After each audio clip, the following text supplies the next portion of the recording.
This is Jeannie from Jimmy Bean's Wool, and I had a gal come in the shop today and ask me why she had holes in her gusset side of her socks.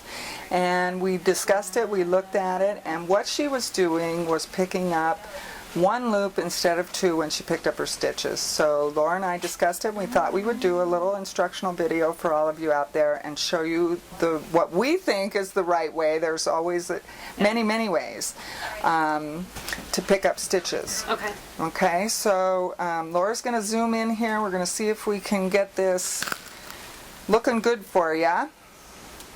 Let's see. Now you're going to use a needle instead of a... Well, I would use, it depends what your project is. I personally never pick stitches up with the same size needle I'm working with. I always go down a couple sizes, just because it makes it much easier. And a needle versus a crochet hook? You could do it either way. Okay. I've never done a crochet hook, but I have knitters who do that all the time. Okay. Is that how you learned? I don't think so. I think it was just with a needle. Just with a needle? Yeah, but I do go down several sizes. Really smart. I've never done that. Yeah, well, and you know, it's only that obsessive knitting at 3 in the morning. And what this gal had going, and I want to be sure to show you, when you have a knit edge, you have those two little legs. What she was doing, and she was so excited to learn this, is she was picking up just one loop of her knitting. Okay. Okay? It's very important to come in here and pick up both of those legs when you're picking it up. And you can pick stitches up on a purl side or a knit side. It doesn't matter. Okay. It's irrelevant, really, to me anyway. But like I say, I do use a smaller size needle, and the first stitch is always a little tricky because you're not using a slip knot or anything like that. Right.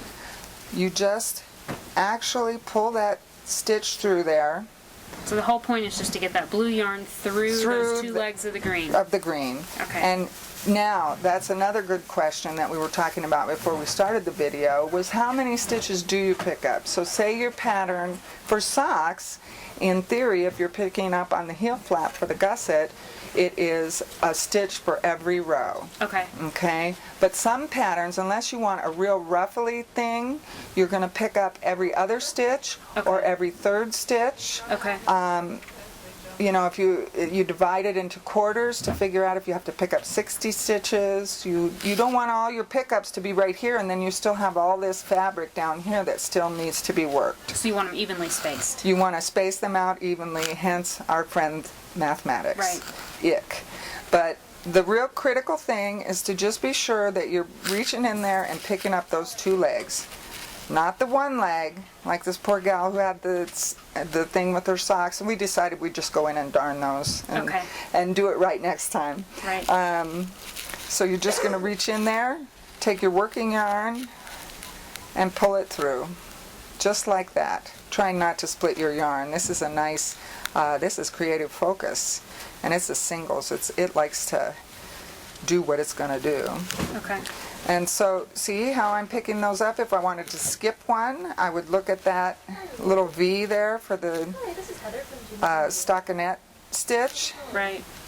And just go in there and skip one.